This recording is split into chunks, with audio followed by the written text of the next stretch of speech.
청와대는 23일 문재인 정부의 부동산 정책 등 전 분야에 걸친 실정을 상소문 형식으로 올려 국민적 주목을 받은 시무 7조 상소문 국민청원에 대해 정부는 중산층과 서민, 청년, 사회경제적 약자들의 주거 안정을 위해 지속적으로 노력해 나가겠다고 답변했다. 청와대의 답변은 지난 8월 12일 청원이 올라온 지 70일 만으로 원론적인 답변에 그쳤다는 평가가 나온다.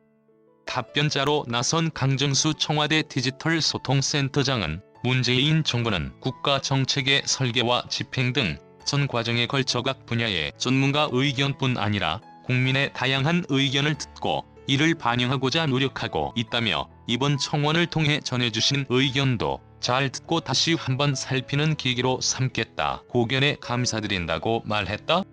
그러면서 정부는 국민이 주인인 정부, 더불어 잘 사는 경제, 내 삶을 책임지는 국가, 고르게 발전하는 지역, 평화와 번영의 한반도 등 5가지를 국정과제로 삼고 일관된 방향성을 갖고 정책을 집행하고 있다며 또 정책의 미비점이나 비판 등 세세하게 국민의 의견을 듣고 유연성을 갖고 현실에 맞게 정책을 보완하며 집행해 나가고 있다고 강조했다.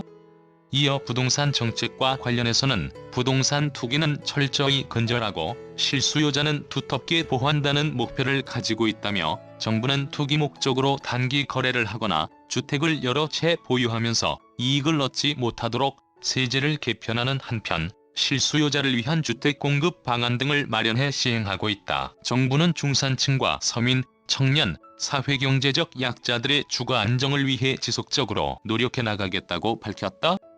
강 센터장은 또 코로나19로 전 세계가 어려움을 겪고 있다. 확진자가 4천만 명을 넘었고 사망자도 113만 명에 달한다. 경제 위축 또한 심각하다며 이런 상황에서 우리나라는 방역과 경제 모두 선방하고 있다는 평가를 받고 있다. 이는 나와 가족, 이웃을 위해 스스로 방역 주체, 경제 주체로 나서주신 국민 덕분이라고도 했다. 강 센터장은 함께 잘 사는 나라를 만드는 것, 더불어 잘 사는 경제를 이루는 것 또한 정부의 힘만으로는 가능하지 않다. 국민께서 적극적으로 함께해 주실 때 이뤄낼 수 있다며 국민의 힘으로 탄생한 정부답게 국민의 명령을 수행하고 국민의 목소리에 귀 기울이며 국민이 열망하는 나라다운 나라를 국민 여러분과 함께 만들어가겠다고 답변을 마쳤다.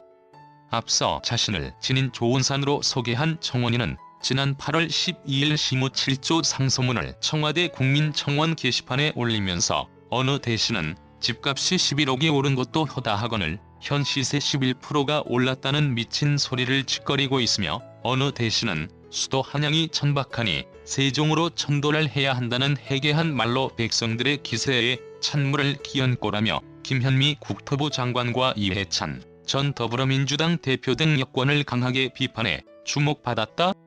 당시 청와대는 이 청원을 비공개 처리했다가 논란이 커지가 다시 공개로 전환하기도 했다. 시무 7조 상소문은 43만 611명의 동의를 얻었다. 라이브러리 댓글 작성을 위해 자바스크립트를 활성화해주세요.